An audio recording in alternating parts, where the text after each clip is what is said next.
혹시 쥐뿔도 모른다라는 말 혹시 들어보셨어요? 언제 그런 말을 쓰나요, 우리가? 뭔가 확실하게 알지 못하면서 네. 누군가에게 이렇게 정보를 전달해 줄 때 쥐뿔도 모르면서 뭐라고. 그렇습니다. 네. 네. 쥐뿔, 개뿔. 네. 그런 이야기로 저도 어렸을 때 쥐뿔, 개뿔 이런 얘기를 굉장히 많이 들었어요. 욕이거든요. 근데 사실은 너무 많이 쓰는 말이다 보니까 욕인지를 우리가 잘 잊고 살거든요. 우리가 아는 것 중에서 제길 뭐 이런 말 합니다. 제기랄 이렇게 하지 않아요? 예, 제기랄. 예. 이 원래는 제기랄이라는 말이 무슨 말이냐 하면 제 할미랄 이런 말이고요. 제 할미와 어머니랑 붙어 먹을 놈. 이라는 예, 근친상간적인 욕인데요. 와 진짜 나쁜 말이다. 정말 나쁜 말이죠. 지금 우리가 너무 쉽게 막 얘기하지 않습니까?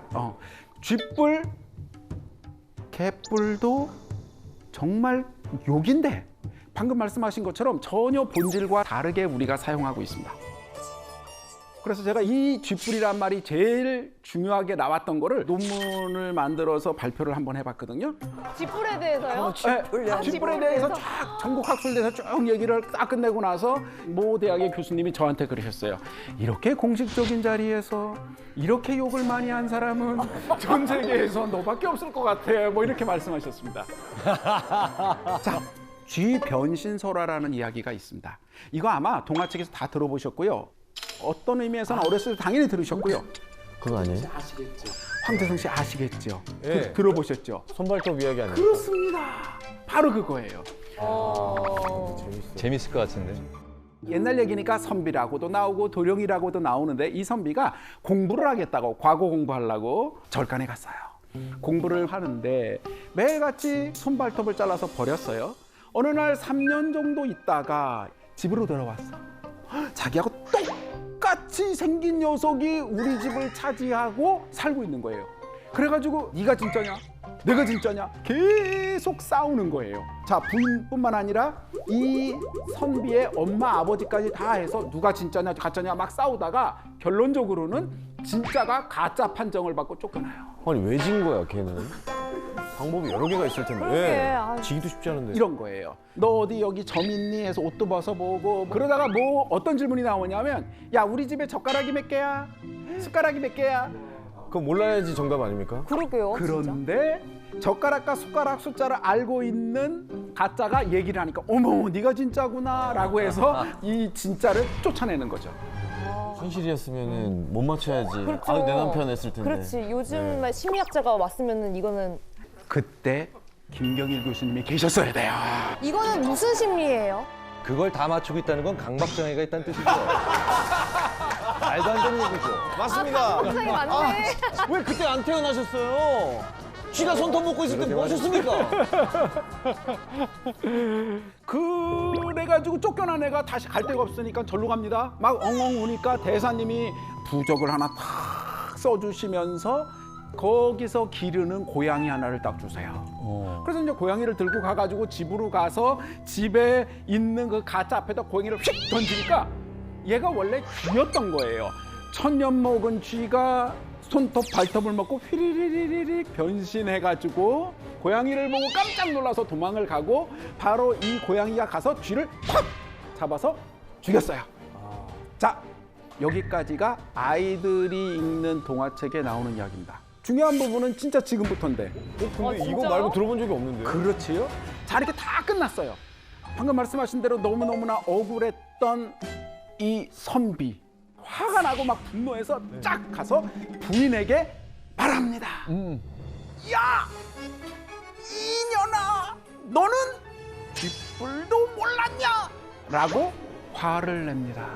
자, 쥐뿔이 뭐를 뜻할까요? 그러니까 뿔이 있는데 넌 그걸 못 봤냐 이제 그런 얘기잖아요. 다른 신체의 어디 아닐까? 이제 알았다. 황대성 씨! 제가 해냈습니다. 해내셨습니까? 제가 드디어 해냈습니다. 제가 맞았으면 나 스스로를 의심했습니다. 제가 음란마귀가 씌인 거죠. 아니에요. 그게 맞습니까? 교수님 그게 맞단 말입니까? 그거! 이럴 수가. 오마이갓. 그거야! 바로 그거였군요. 그거야! 그게 쥐뿔이었군요. 헐. 쥐뿔은 아. 쥐의 성기를 뜻하는 말이었어요. 우리나라의 한국 구비문학 대계라고 옛날 얘기를 이렇게 모아놓은 긴 책들이 있거든요. 근데 그 이야기는 뭐냐면 이렇게 옛날 얘기를 할머니들이 얘기해 주시죠. 할아버지들이 얘기해 주시고 그거를 80년대, 70년대 이렇게 녹취해가지고 그대로 종이에 쭉 필사해 놓으신 거예요. 그러니까 실제 하시던 말씀이죠. 그 책에 있는 쥐변신 이야기를 다 찾아서 쫙 읽어봤습니다. 거기 써 있어요. 그 말씀 중에 뭐라고 되어 있냐면 실제 원래 이야기는 쥐뿔도 모르냐라고 하지 않고 쥐도 모르냐? 라고 남편이 말을 해요. 한 글자짜리 그거 있죠. 그거를 몰랐냐고 말한 거예요. 실제 그렇게 된 각편들이 많아요. 이야기들이. 그런데 그거를 어떤 분은 그 이야기를 구현하시는 분이 쥐뿔도 몰랐냐라고 말했다는 거예요. 그러면서 그걸 채록하고 있던 사람이 묻죠. 왜 그렇게 말씀하세요? 했더니 원래 이게 쥐 그건데 너무 좀 상스러워서 쥐뿔이라고 바꾼 거야 라고 하는 설명까지 써 있어요. 자, 하나만 여쭤볼게요. 왜 하필 남자의 성기를 왜 쥐로 표현했을까요? 실제로 이 쥐라는 것이 남자의 성기로 사용된 거는 굉장히 오래됐습니다. 춘향전 이야기 중에서 춘향이가 감옥에 갇혔을 때 바로 월매가 와서 한마디를 합니다. 아이고 답답하, 내가 물나는 쥐나 물지 왜 뭔 짓을 하고 있니? 라고 자기 딸인 춘향이에게 다독이면서 설명합니다. 자, 정확한 워딩이 그렇게 돼 있어요. 물나는 쥐는 물지 않고 뭐를 하느냐. 여기서도 쥐라는 것은 남자의 성기를 뜻하는 말로 사용됐어요. 실제 요즘이나 안 사용하지 옛날에 엄청나게 많은 거죠. 이유가 뭐냐? 쥐의 모습이 남자의 성기와 유사하기 때문에 실제로 그렇게 사용했던 거죠. 자, 이 선비가 바깥에 갔다 고생했던 이 사람이 쥐뿔도 모르냐라고 성질을 내는 건 이해할 수 있어요. 그런데 이 시어머니가 나타나서 이 아들 대신 말하는 경우가 있어요. 자, 이제 이 여자가 돼봅시다. 너무 억울했어요, 저는. 왜 억울했냐? 자, 전 어떤 거냐? 결혼했어요. 남편이 공부한대요. 떠났어요. 공부했겠죠. 근데 어느 날 남편이 돌아왔어요. 같이 지냈어요. 똑같이 생긴 남편이 왔어요. 진짜 가짜 싸우고 난리가 나더니 갔어요. 찜찜합니다, 지금. 찜찜해요. 뭐가 갔는데 진짜지 같은지 찜찜해요. 그래서 진짜가 또 왔어요. 가짜는 피리리 변신하더니 어머 세상에 쥐가 돼서 갔어요. 어떻게 이제? 솔직히 조금만 더 가봅시다. 느낌이 달랐다 칩시다. 그래서 시어머니한테 가요.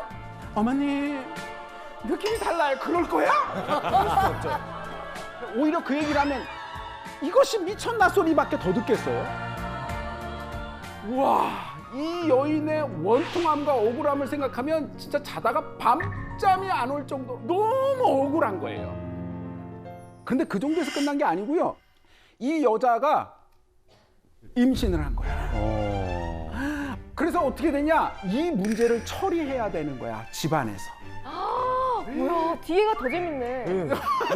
요즘 스타일이에요. 시즌2. 시즌제였네, 이거. 그래서 어떻게 되냐? 죽여? 예.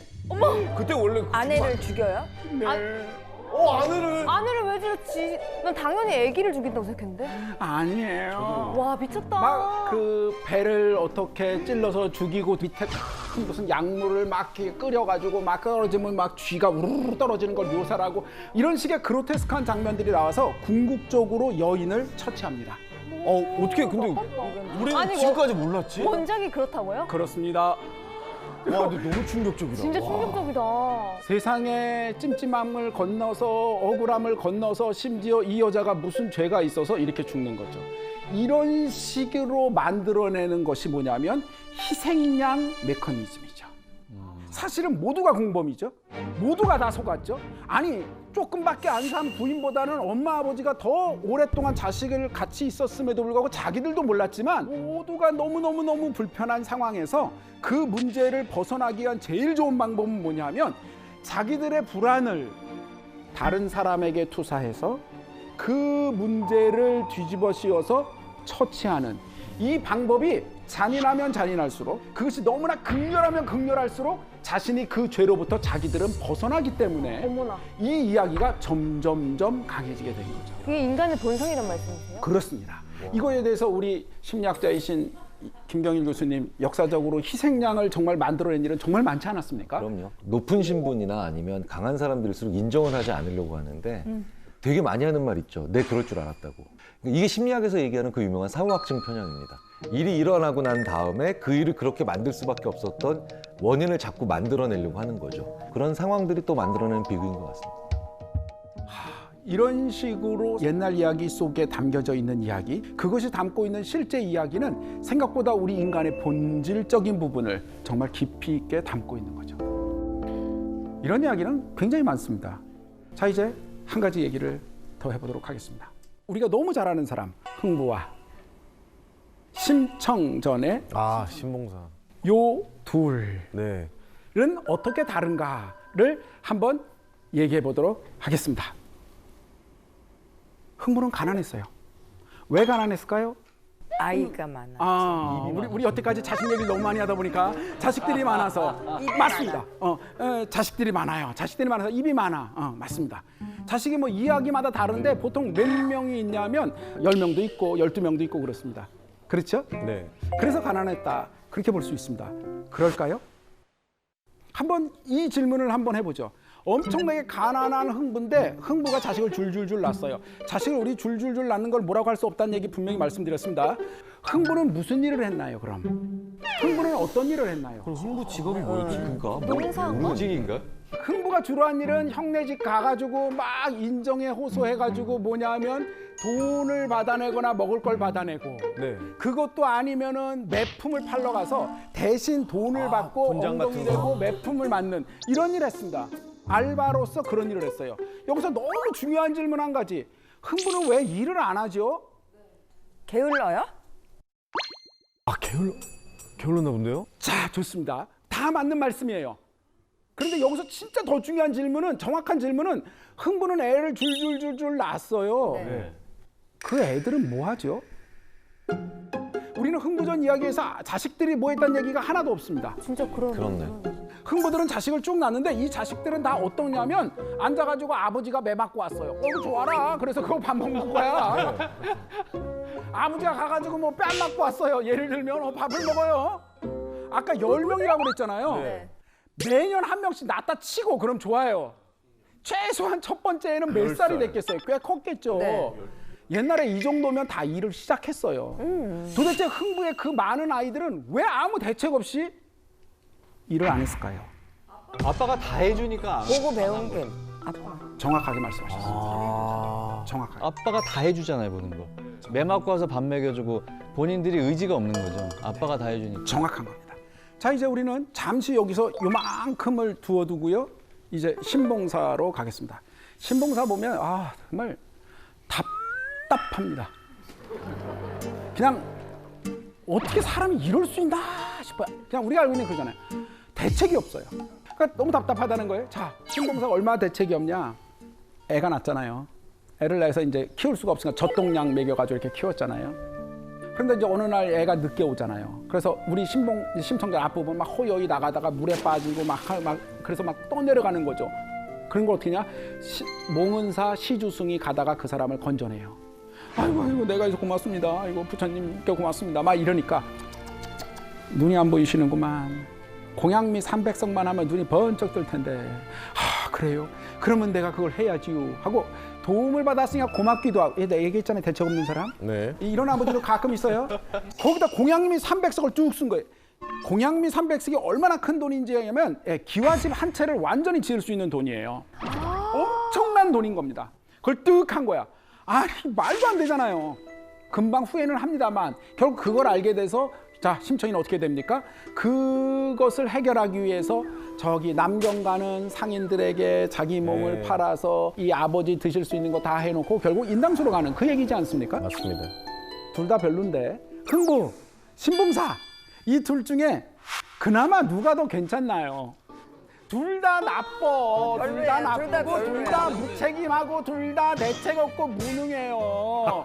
근데 방금 말씀드린 대로 대책 없는 사람 1순위를 꼽아라 그러면 대책 없는 사람 1순위요? 어. 최악을 뽑으라는 거예요. 최악. 그럼 신봉사죠. 정말 가만히 다 있지 좀. 네. 그죠? 주접을 떨어가지고. 진짜 개뿔도 모르면서. 그러니까 그렇죠? 개뿔 모르면서. 그렇죠. 네, 쥐뿔도 모르면서. 그렇죠. 그것도 모르면서 그런 문제를 일으켜냈던 거예요. 그런데 사실은 우리가 한번 생각해 봐야 될 문제가 있습니다. 여기 흥부의 자식들과 심청이 중에 누가 더 낫나요? 제가 묻는 제가 죄송할 정도죠? 누가 더 낫나요? 말할 필요도 없죠. 심청이가 낫죠. 얘네들은 이름도 없어 그냥. 이름이 필요가 없으니까. 그런데 얘는 괜찮고요. 얘는 아니게 됐어요. 자, 핵심은 뭐냐면 신봉사는요. 우리가 너무 대책 없고 이상한 사람이라지만은 이 사람은 정말 무능한 건가요? 무책임한 건가요? 무책임하긴 합니다. 자기가 할 것도 아니만. 그러나 신봉사를 무능하다고 할 수 있을까요? 신봉사는 생각해보면 뭔가는 했어요. 애가 낳는데 어디다 버린 것도 아니고 젖동량? 우리 아까 버렸죠. 맞아요. 젖동량도 하고요. 안 보이지만 뭐 했고요. 거기도 물론 좀 문제를 일으키긴 했지만 애가 오나 가만히 집에 계시지. 네. 거기 기어가시다가 넘어지고 뭐해서 문제를 일으켰어요. 신봉사는 뭐래도 하려고 했습니다. 신봉사의 가장 큰 문제는 뭐였냐? 앞이 안 보인다는 장애였어요. 우리가 갖고 있는 것 중에 가장 큰, 너무 쉽게 말은 하지만 어려운 게 뭐냐면, 장애는 뭐 좀 다른 거야 불편한 거야 하지만은 우리는 장애인이었다는 신봉사를 있는 그대로 보지 못하는 오류가 있어요. 신봉사는 자기 수준에서 할 수 있는 최선을 했습니다. 맞습니다. 물론 무책임한 건 있어요. 자기도 모르게 충동으로 그런 행동했지만 뭐래도 하려고 끝없이 노력한 사람이 신봉사라면, 흥부는 사지도 멀씨래. 부모님도 맨날 하시는 얘기죠. 모두 있어. 하다못해 실패해도 기댈 만한 모두 있는데 얘는 한 게 아무것도 없어요. 그 아버지를 보고 자랐던, 다시 말하면 무책임할 뿐만 아니라 얘는 무능하기까지 한 흥부와 정말 무책임할지는 모르지만 무능하지 않았던 그 아버지 신봉사, 그 둘이 키워낸 자식들은 전혀 다른 삶을 살았어요. 어머 진짜 그러네. 그치. 어머나. 그 생각을 못했어. 어머나. 콩 심은 데 콩나고 팥 심은 데 어머나. 팥납니다. 흥부의 자식들이 아무것도 한 게 없고, 그러나 심청이는 자기 나름대로 무엇인가 일을 해결하려고, 정말 옳지 않은 일이지만은 내 몸을 팔아서 아버지 뭐 눈을 뜨게 하겠다는 그런, 그 시대는 맞는, 지금은 말도 안 되는 그런 야무진 성격인 거는 모두 다 바로 신봉사 때문이었던 거죠. 사실 저도 어쩌다 보니 어른이 됐잖아요. 우리 치즈처럼 어쩌다 보니 부모가 됐어요. 연습해 본 적도 없고요. 해본 적도 없고요. 잘 몰라요. 결국 고전 얘기는 옛날 얘기예요. 그러나 그 옛날도 인간이 살았고요. 그 인간이 사회 속에 살았고요. 그 인간의 본성은 변하지 않습니다. 그리고 오늘도 우리가 살고 있고요. 우리의 삶과 우리의 본성과 결코 다르지 않습니다. 다양한 관점에서 고전을 읽다 보면 그 속에 있는 진정한 참된 속뜻을 발견하게 되고, 오히려 우리가 놓치고 있는 현실의 문제를 풀 수 있는 깊이 있는 열쇠가 담겨 있다고 할 수 있겠습니다. 우리 모두 다 같이 그러한 마음으로 삶의 해답을 얻으시기를 바랍니다. 제가 요즘 참 이 말을 들으면 가슴이 아프면서도 공감이 되는데요. 요즘 젊은 직장인들이 자기 스스로를 현대판 멋습니다. 아, 맞아요. 월급쟁이는 전부 노비야. 이런 이야기를 해요. 그래서 왜 한국의 젊은이들, 직장인들은 스스로를 머슴, 노비 이렇게 이야기를 할까요? 네, 과거에 이 노비라고 한 것은 주인들에게 천대받고 무시당하고 정말 죽도록 일하고 이렇게 산 사람들이란 말이에요. 왜 자기를 그런 역사 속의 존재에 비추어서 생각을 할까? 아마 지금 사는 것이 비슷해 보이기 때문이겠죠? 네. 고대서. 네. 자, 하지만 우리가 알고 있는 그 노비의 모습은 실제와 많이 다른 점이 있습니다. 우리를 노비에 빗대면서 과연 그 노비에 대해서는 정작 얼마나 알고 있을까요? 또 한 가지, 핍박만 받고 이 엄혹한 신분제에 고통받고 살았다고만 생각하는 이 노비가 사실은 그 질곡에서 벗어나기 위해서 얼마나 많은 노력을 했는지, 그들에 의해서 어떻게 역사가 발전했는지, 이런 이야기도 한번 해봤으면 해서 오늘 주제를 노비에서 갓생으로 이렇게 잡아봤습니다. 이집트에 노예가 있고 그리스 로마에도 노예가 있고 미국에 흑인 노예가 있고 노예라고 하잖아요. 우리는 노예라고 안 하고 노비라고 하잖아요. 이 두 개가 같기도 하고 다르기도 한데 그리스 로마의 그 노예, 아마 이집트의 노예도 그랬을 거라고 보는데 아무런 권리, 법적인 권리가 없어요. 그냥 물건입니다. 살아있는 도구, 아무것도 아닌 것. 하지만 우리 노비는 좀 달라요. 세종실록에 이런 말이 나와요. 노비는 비록 천한 사람들이지만 역시 하늘이 낸 백성이라는 거예요. 하늘이 낸 백성. 그러니까 내가 임금으로서 보호를 해줘야 된다고 한 이런 생각을 하는 겁니다. 그래서 노비가 범죄가 있을 때 그 주인이 함부로 죽이면 안 된다라고 하는 이런 법이 이미 세종 때 있었던 거예요. 세종이 범죄를 저지른 노비를 주인이 함부로 죽이지 못하게 해라. 노비의 생사여탈권이 주인에게 있지 않았다. 법으로 보호가 됐다. 좀 놀라운 사실이죠. 네, 인권이 생겼네요. 네, 지금까지는 막 노비는 주인이 마음대로 해도 된다고 생각하셨죠. 네. 이것이 그리스, 로마, 이집트의 노예와 결정적으로 다른 점이에요. 법이 보호해준다는 건 진짜 생각도 못해요. 자, 더 놀라운 사실을 제가 하나 알려드리죠. 조선 초에 네. 이런 사건이 있었어요. 이숙번이라고 하는 아주 공신이 있어요. 대단한 권세가였는데 이 이숙번이 15살짜리 자기의 비, 그 이름이 소비라는 그 여자 종인데 이 소비를 겁탈하려고 시도하다가 그만 이 소비한테 이마에 칼을 맞는 사건이 벌어집니다. 아니, 종이 감히 이런 생각하셨죠? 아니에요. 소비는 당당하게 싫어요. 주인 이마에 칼을 그냥 꽂아버렸어요. 다행히 이숙번이 죽지 않았습니다. 죽었으면 이제 큰일 날 뻔했는데 안 죽었어요. 그래서 이 소비가 주인을 해치려 한 죄로 처벌을 받게 됐는데 어떻게 처벌할지를 왕과 세종이에요. 신하들이 모여서 상의를 해요. 묻습니다. 이거 어떻게 처벌을 할까? 그랬더니 신하들이 뜻밖에도 용서할 수 있겠습니다. 상전의 이마를 칼로 찌른 것은 잘못된 거지만 그럴 만도 했지 않습니까? 그건 좋아졌네. 이숙번이 잘못한 거예요. 네. 이렇게 얘기를 한 거예요. 와. 꼭 세종만의 문제가 아니라 그 당시 신하들이 전부 여기에 동의했다는 거예요. 조선은 신분을 엄격하게 따지는 나라였고 아래 신분 사람이 위 신분 사람을 해치는 것을 엄격하게 처벌하는 나라였지만 주인이 부당한 한 어떤 행동에 대해서는 노비도 저항할 수 있다. 이 손을 들어준 거예요. 이 노비를 하나의 물건으로만 생각했다면 절대로 있을 수 없는 일이죠.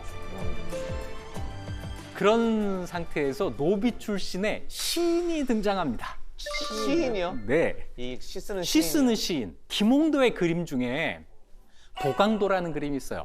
강을 건너가는 배를 그린 그림인데 김홍도가 그림을 그렸어요. 그 위에 시가 한 수 쓰여 있습니다. 어떻게 저 위에 시가 있지? 그 시의 제목은 동호라는 시예요. 동쪽 호수에 배가 떠 있는 이 그림을 이제 가지고 시를 쓴 겁니다. 동호의 봄물결은 쪽빛보다 푸르다. 또렷하게 보이는 건 두세 마리 해오라기. 노를 젓는 소리에 새들은 날아가고 노을 아래 산빛만이 강물 아래 가득하다.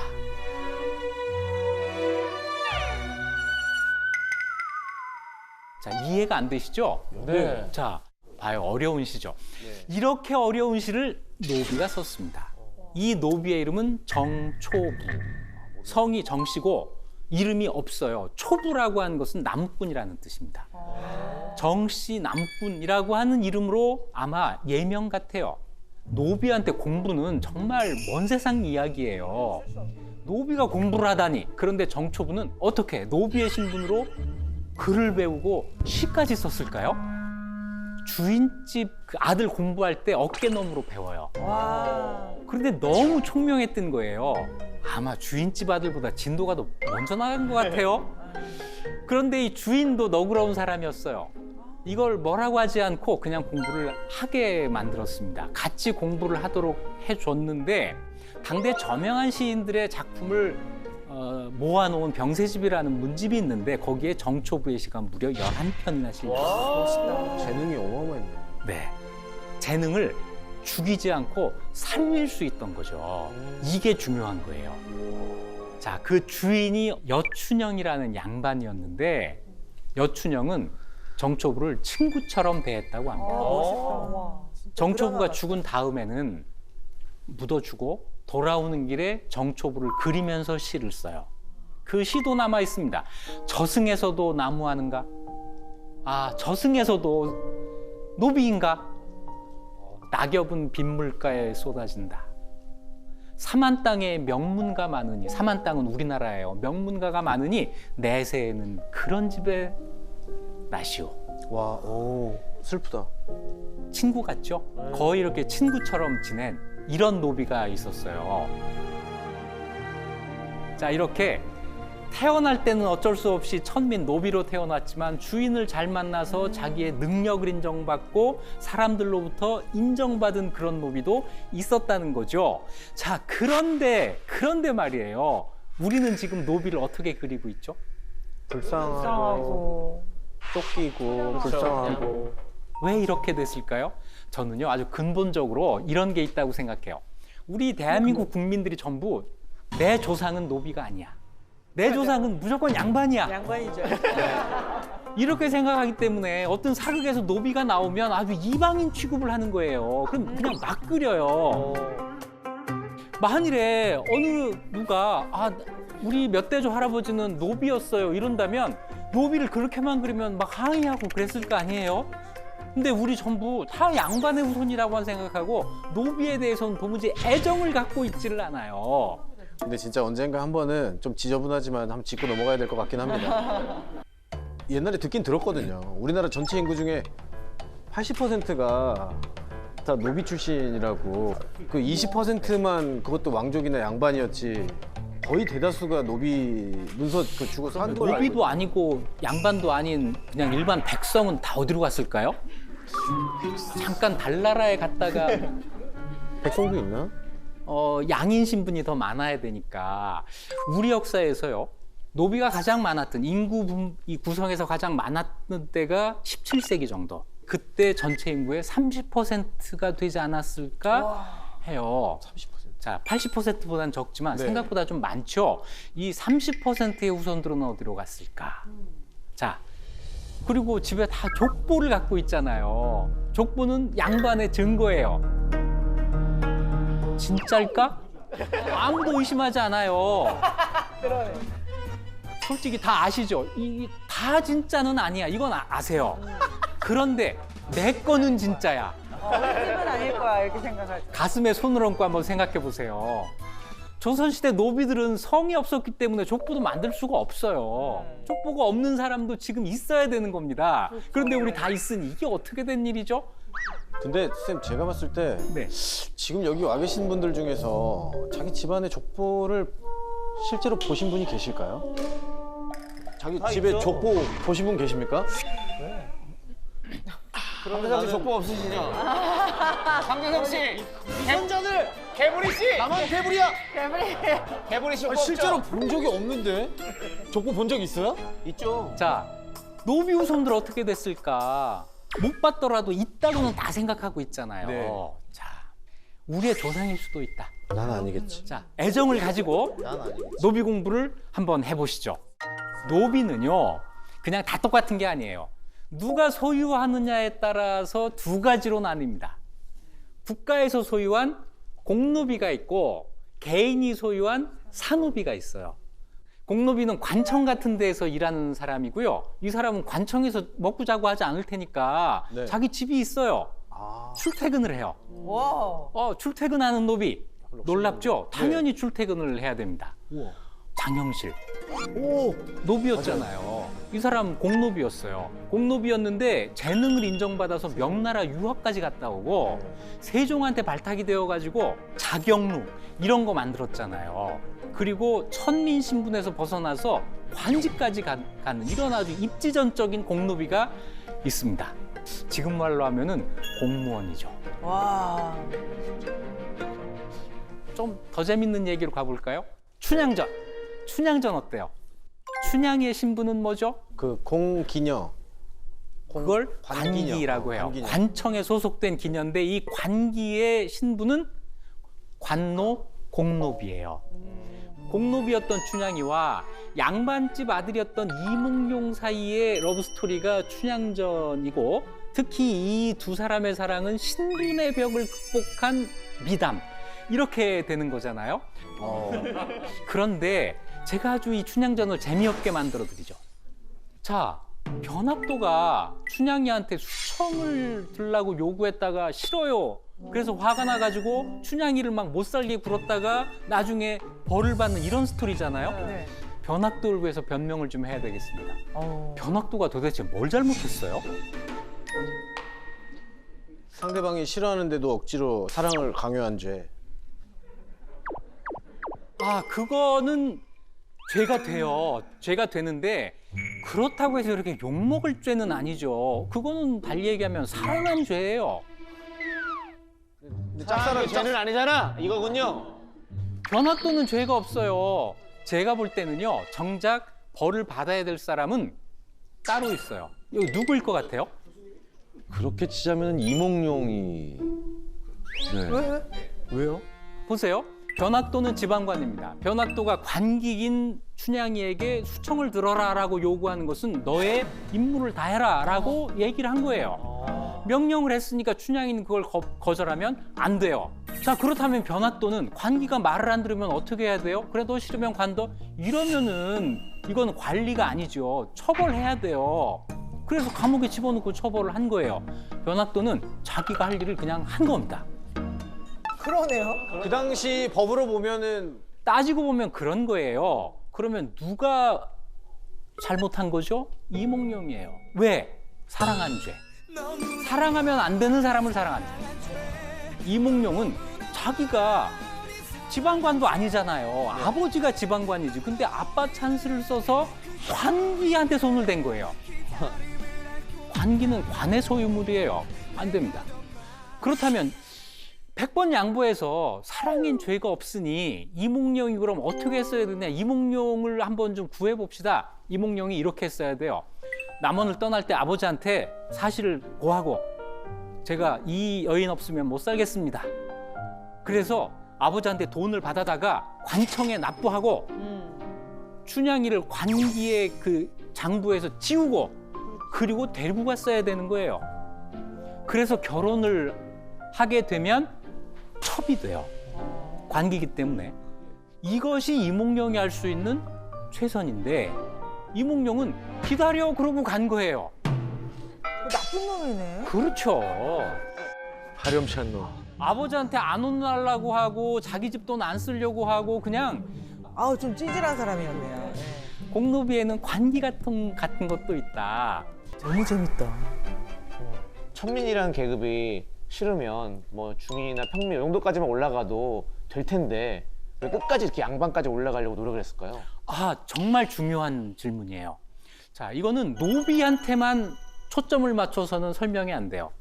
조선 후기 사회에서는 노비가 자기 신분에서 벗어나서 평민이 되려고 노력한 것만큼 평민들은 양반이 되려고 노력을 해요.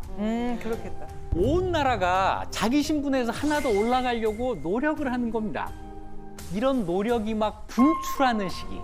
이게 조선 후기예요. 자, 양반이 되면 뭐가 좋아서 그랬을까요? 양반이 되면 정말 엄청난 혜택 하나가 와요. 군대를 안 갑니다. 양반이 군대를 안 가요. 이게 정말 조선의 정말 큰 문제입니다. 고려까지만 해도 전쟁이 일어나면 다 뛰어갔어요. 그래서 고려는 전쟁에서 져본 적이 거의 없어요. 그런데 조선은 임진왜란 병자호란 빼고는 큰 전쟁이 없었기 때문에 군인이 그렇게 많지 않아도 됩니다. 그래서 조선에서 선택한 방법은 뭐냐면 군대에 오는 대신에 세금을 내라. 이걸 군포라고 하거든요. 군포를 내면 그걸 가지고 이제 국가 재정을 꾸려 나갈게라는 건데 양반들은 군포를 안 냈어요. 군대도 안 가고 군포도 안 내고 군하고 관계되는 일은 아무것도 안 한 겁니다. 이런 문제가 있었어요. 그런데 조선시대 일반 농민의 국가에 대한 의무 3가지 가운데 가장 부담이 컸던 것이 군포의 부담이었거든요. 이걸 면하기 위해서 양반이 되려고 했던 겁니다. 자, 양반이 되는 방법 중에 가장 좋은 게 뭐였냐면 과거 보는 거. 과거에 합격하지 못하더라도 응시하는 거. 과거에 응시하려면 뭐 해야 되죠? 공부해야죠. 요즘 우리 젊은이들이 제일 하기 싫어하는 거. 이 공부가 왜 우리 역사에서 단순하지가 않냐면요. 이런 내력을 갖고 있기 때문에 그래요. 공부가 신분하고 관계가 있단 말이에요. 자, 공부를 해서 집안을 일으켜야 된다는 생각 얼마 전까지 했죠. 조선 후기부터 시작이 된 겁니다. 그렇네. 자, 그런데 점점 양반의 수는 막 늘어나가지고 웬만하면 양반이 돼요. 이때는요. 길에서 만나서 싸움이 붙으면 이 양반아 저 양반아 그래요. 그래서 그런 거예요? 아이 양반이. 이 양반아 저 양반아 이렇게 되다 보니까 평민을 부르던 말의 의미가 달라져요. 평민을 조선시대에 뭐라고 불렀냐면 상민이라고 불렀어요.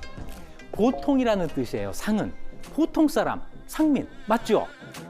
다 양반이 되고 양반이 되지 못한 소수가 상민이 되다 보니까 이제 상민을 상민이라고 부르지 않고 상놈, 상껏 이렇게 부르게 된 거죠. 상놈이구나. 자, 그래서 노비가 이렇게 소멸하면서 신분제도 따라서 없어지게 되는데 신분제라고 하는 거는요. 원래 높은 신분 소수, 낮은 신분 소수, 중간의 다수. 그래서 이걸 그림으로 그리면 다이아몬드 모양이 돼요.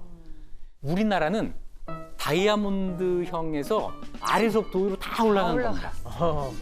다 올라가서 모두가 양반이 되면서 상향 평준화가 되면서 신분제가 없어졌어요.